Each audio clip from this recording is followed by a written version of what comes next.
जय शनिदेव, जय श्री राम भाइयों। आज का जो हमारा विषय है, गुप्त धन ले गया लेबर और शक्ति ने पकड़ा मालिक को, सफ़ेद मिट्टी का पहाड़ में मिला गुप्त धन। इसके आज का ये हमारा ये विषय है और इसके बारे में आज हम चर्चा करने वाले हैं, विश्लेषण करने वाले हैं। अगर आपने चैनल को सब्सक्राइब फॉलो नहीं किया तो सबसे पहले चैनल को सब्सक्राइब फॉलो करिए, लाइक करिए, शेयर करिए। देखिए भाई, आप सब लोग जानते हैं कि हमारे खानदान में 5 पीढ़ियों से इंद्रजाल विद्या, नारायणी विद्या, अघोर विद्या चलती आ रही है। जो मेरे दादा गुरु थे, बहुत ही बड़े विद्वान तांत्रिक पंडित थे, और जो मेरे पास जो कुछ तंत्र शास्त्र का जो ज्ञान है उसमें से सही जानकारी आपके सामने मैं रखने की कोशिश करता हूँ। तो वीडियो को पूरा देखना है, ध्यान से आपको सुनना है। तो देखिए भाइयों, सब लोगों को गुप्त धन के बारे में बहुत ही एक रोमांचक बातें होती है। अगर किसी के घर में खेत में गुप्त धन होता है तो उसको लगता है भाई मेरे को मिल जाए, मैं बहुत बड़ा अमीर व्यक्ति बन जाऊंगा। ऐसा हर व्यक्ति को लगता है और लगना है कि जाहिर सी बात है, क्योंकि कलयुग है। कलयुग में हर एक व्यक्ति स्वार्थ को रख सकता है, लेकिन स्वार्थ ऐसा रखना चाहिए कि भाई जिसमें खुद का भी नुकसान ना हो और दूसरों का भी नुकसान ना हो। ठीक है। तो देखिए भाई, वो एक ऐसी हमारे दादा गुरु के समय की घटना है, उनके काल में घटना है, घटित हुई और दादा गुरु ने उनके अंतिम समय में मुझे बताई थी। तो एक सफ़ेद मिट्टी का पहाड़ एक गांव में था। सफ़ेद मिट्टी का पहाड़ बहुत से लोग जानते हैं कि भाई सफ़ेद मिट्टी का पहाड़ कैसा होता है, और फिर भी मैं आपको एक शॉर्टकट में उसके बारे में जानकारी दूंगा कि एक गांव में क्या करते थे पहले लोग। ऐसा सेंटर में सफ़ेद मिट्टी का पहाड़ वो बनाते थे, लगभग ऐसा 50-100 फुट ऐसा ऊंचा बनाते थे। और बनाते थे, क्यों बनाते थे कि भाई उस पर वो जो गांव का मुखिया है वो रहता था, कोई चोरू वैसे ऊपर ना जाए, कोई जंगली जानवर उसको नुकसान ना पहुंचे। जो गांव का राजा है, मुखिया है, उसके लिए ऐसा सफ़ेद पहाड़ जैसे किले जैसा बनाते थे। अभी देखिए, बात ऐसी है भाइयों की, जो सफ़ेद पहाड़ जब बनाते थे तो वो बहुत ऊंचा बनाते थे, और ऊंचा ऐसा वो पहले ज़माने में पहाड़ जल्दी नहीं बनता था, नीचे गिर जाता था।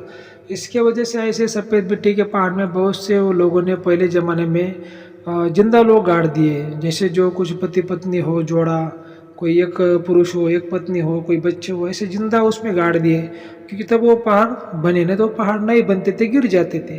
ऐसा हमारे दादा गुरु बताते थे। तो देखिए, और कुछ लोगों ने उसमें सोना चांदी भी गाड़ दिया। जो राजा महाराजे थे उन्होंने वो उसमें सोना चांदी भी गाड़ते थे कि वो उससे पहाड़ जल्दी बन जाए, उसके लिए। तो देखिए भाई, वो बात ऐसी हो तो पहले ज़माने की बात है, लेकिन जो दादा गुरु ने मुझे घटना बताई थी ऐसी हुई थी कि अभी जो दादा गुरु के अंतिम समय की वो बात है कि एक गांव में सफ़ेद मिट्टी का पहाड़ था, और उसको गवर्नमेंट में बोला कि भाई इसको गिरा दो, नहीं तो गिरेगा तो बहुत से लोग नीचे जो रहने वाले मर जाएंगे, तो इसको गिरा दो। तो जो सफ़ेद मिट्टी के पहाड़ का जो अभी का जो वंशज था, जो मालिक था, तो उसने क्या कर दिया कि 10-20 लेबरों को ऐसा बुला के पहाड़ को गिराना चालू कर दिया। तो जो दिन भर वो लोग पहाड़ गिराते थे, जो सफ़ेद जो मिट्टी निकलती थी वो ट्रैक्टर में भरते थे, ऐसा लेके जाते थे, खेत में डालते थे, इधर उधर ऐसा डालते थे। ऐसा लगभग 15 दिन से वो काम चालू था, और 15 दिन से काम चालू था। और एक दिन क्या हुआ कि वो सफ़ेद मिट्टी के पहाड़ को गिराते गिराते एक बहुत बड़ा खजाने का, सोने का जो मटका है एक लेबर को दिखा। अब वो लेबर को दिखा तो उसने क्या कर दिया कि उसको उसी जगह पे एक सफ़ेद मिट्टी के पहाड़ में उसको छुपा दिया, किसी लेबर को ना दिखे।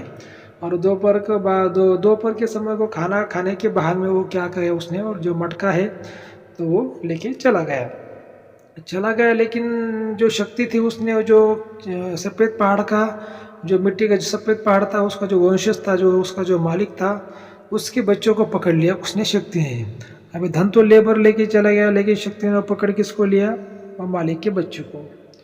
तो हमारे दादा गुरु से, मतलब दादा गुरु का शिष्य तो नहीं था, क्योंकि दादा गुरु हर किसी को शिष्य नहीं बनाते थे, उनको जो सही लगे उनको ही शिष्य बनाते थे, लेकिन दादा गुरु को बहुत मानता था और एक अच्छा इंसान भी था वो। तो हमारे दादा गुरु के पास में आया और दादा गुरु को पूछने लगा, गुरु जी हमारा सफ़ेद मिट्टी का पहाड़ को गिराने का काम चालू है, गवर्नमेंट ने आदेश दिए कि उसको गिरा डालो, वो एक खतरनाक पहाड़ हो गया है, कभी भी गिरेगा तो लोग मरेंगे, तो उसको पहले गिरा दो।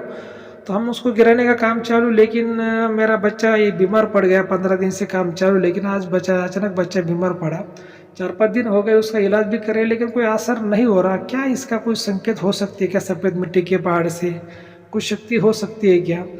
तो दादा गुरु ने फिर देखा, तो दादा गुरु ने बोला कि देखो, सफ़ेद मिट्टी का पहाड़ तुम जो गिरा रहे हो, तो इसमें बहुत से कंकाल भी है, बहुत सी हड्डियाँ भी है, बहुत से जानवर इंसान भी इसमें नर बलि पहले ज़माने में दिए गए हैं, और बहुत सा खजाना भी है। तो ऐसा ही एक जो शक्ति है, जो खजाना था, एक व्यक्ति को मिला है और उसकी शक्ति ने तुम्हारे बच्चों को पकड़ लिया है। तो फिर अभी वो आते तो कम से कम 20-30 लेबर काम कर रहे हैं, बराबर। तो अभी कौन से लेबर ने उठा लिया और कौन से लेबर ने ले लिया, अब ये कैसे जानने का, ये तो बहुत गंभीर बात हो गई। और पता भी चला तो वो कोई सच थोड़ी बोलेगा कि भाई हाँ मेरे को धन मिला, ऐसा कौन बोलेगा, नहीं बोलेगा। तो फिर दादा गुरु ने बोला अभी उसको कैसे ढूंढा जाए भाई, इसको हम तो बच्चे को तो हम बचा लेंगे, जैसे तुम्हारे जो दवा भी चालू है और हम भी दुआ करेंगे, कुछ प्रार्थना करेंगे तो बच्चा तो बच जाएगा। लेकिन वो लेबर ने धोखा नहीं देना चाहिए था, अगर कुछ खजाना मिला है तो मालिक को बताना जरूरी है ना। फिर मालिक को लगा तो मालिक फिर उसको कुछ देता जैसे अपने मर्जी से, लेकिन पूरा वो खजाना लेके गया। और लेके भी जाता तो उसको क्या करना चाहिए था, कुछ उसमें से निकाल के छुपाना चाहिए था और बाकी मालिक को देना चाहिए था, लेकिन वो पूरा लेके गया। ये सब इसने बहुत गलती कर दी। तो फिर जो सफ़ेद मिट्टी का जो पहाड़ का जो मालिक था, दादा गुरु को फिर रिक्वेस्ट करने लगा, गुरु जी देखो उसने फिर लेबर ने तो धोखा दे दिया, उसको तो शिक्षा मिलनी चाहिए, आप कुछ ना कुछ करिए और उसको मैं सभी लेबर को आपके सामने खड़ा करता हूँ, आप उसमें से लेबर को पहचानिए और उसको हम थोड़ा डांटेंगे, फिर उससे खजाना ले लेंगे। तो दादा गुरु ने बोला अभी देखो ये तो प्रोसेस ठीक है, मैं जान भी लूँगा कौन है क्या है, लेकिन ये जो काम है पुलिस का काम है, कानून का काम है, ये मेरा थोड़ी काम है कि जैसे कि मैं सबको मतलब मेरे सामने खड़ा करूं और उसको पहचानूं और उसको फिर दंड दे दूं। आज के ज़माने में कानून का राज है, ये तो पुलिस का काम है, तुम पुलिस में लिखी शिकायत दर्ज करो और वो लोग पुलिस लोग उस पर फिर जो तपास है, जो भी कुछ इंक्वायरी चालू कर देंगे, देखेंगे उनके हिसाब से। मैं तो ऐसे झमेले में तो नहीं पड़ूंगा, ठीक है, मैं खाली तुम्हारे बच्चे की मदद करता हूँ और उसके ऊपर कुछ मैं आशीर्वाद करता हूँ। तुम जो कुछ हॉस्पिटल जो दवाखाना जो इसका चालू है, जो कुछ दवाई चालू है वो भी तुम चालू रखो, तुम्हारा बच्चा ठीक हो जाएगा, तंदुरुस्त हो जाएगा, अच्छा हो जाएगा, उसमें कोई दिक्कत नहीं है। और तुम कानून की मदद ले लो, कानून की मदद लेकर तुम जो कोई लेबर है उसकी वो जांच करेंगे, अगर सच किसके पास में हो अभी जो लेबर में छुपा है तो मिल जाएगा, कहाँ पे छुपा है क्या छुपा है। ऐसा दादा गुरु ने उसको सलाह दे दी और जो बच्चा था फिर उसको दादा गुरु ने ठीक कर दिया। और फिर दादा गुरु ने उसके बोला भाई जब तक तुम्हारा जो सफ़ेद मिट्टी का पहाड़ गिराने का काम चालू है, इतने लेबर है, तो तुम कहीं जाने का नहीं, और एक तुम्हारा काम लगभग और 1 महीना चलेगा, तो यही जगह पर बैठे रहने का, कुर्सी डाल के देखने का क्या हो रहा है क्या नहीं। और जो भी इसमें से जो अस्थियाँ निकल रही, जो भी हड्डियाँ निकल रही है, तो उसको क्या करने का, कहीं जाके कहीं जलाने का और उसका जो अस्थि विसर्जन भी गंगा में कर देने का। कि जो पहले जो शैतानी आत्मा थी, जो नरबली दिए थे, ये जो पहाड़ बनाने के टाइम पे जो जिंदा लोग गाड़े थे, उनकी सभी आत्माओं को शांति मिलेगी और तुमको भी उसका आशीर्वाद मिलेगा। ऐसा दादा गुरु ने उसको ऐसी राय दी। और फिर वो जो सफ़ेद मिट्टी का पहाड़ का जो मालिक था उसने भी वैसा किया। तो ऐसी यहाँ तक जो कहानी थी हमारे दादा गुरु ने मुझे बताई थी। देखिए भाई, मेरा हमेशा एक संदेश रहता है कि आपको कि भाई जीवन में गुरु करिए। जब तक आप एक अच्छा त्रिगुणात्मक ज्ञानी, त्रिदेव की शक्ति का, जिसके पास में त्रिदेव का ज्ञान है, त्रिविद्या का ज्ञान है, त्रिगुण का ज्ञान है, ऐसा गुरु जब तक आप नहीं करते तब तक आपको जीवन में मदद नहीं मिलती और जीवन आपका सुखमय नहीं बनता। क्योंकि मेरा ये मानना है कि गुरु की बिना जीवन में ना सुख है, ना धन है, ना समृद्धि है, ना मोक्ष है। तो गुरु एक कोई भी कितना भी बड़ा व्यापारी हो, अफसर हो, किसान हो, कोई भी इंसान हो, उसको एक आध्यात्मिक गुरु करना चाहिए। लेकिन गुरु कैसा करना चाहिए कि उसके पास में त्रिविद्या, त्रिशक्ति का, त्रिगुण का ज्ञान हो। आप मिस्टेक क्या करते हो कि ऐसा गुरु करते कि उसके पास में एक ही गुण का ज्ञान होता है और वो क्या करता है, वो एक ही गुण को बड़ा मानता है, बाकी गुणों को नीचे दिखाता है। तो ऐसा गुरु कभी भी आपकी सही तरीके से मदद नहीं करता, ठीक है। क्योंकि अगर एक ही गुण बड़ा होता और 2 गुण बड़े नहीं होते तो फिर जो आदि माया शक्ति, जो अंबिका है, जो पराम्बा है, जिसने पूरे ब्रह्मांड को, पूरे विश्व का निर्माण किया, फिर वो त्रिगुण को क्यों बनाती। त्रिगुण का इस ब्रह्मांड को चलाने में रोल है, इसी वजह से जो अंबिका है, जो पराम्बा है, उसने त्रिगुण को बनाया है। तो गुरु का भी ये फर्ज बनता है वो त्रिगुण का ज्ञान प्राप्त करे।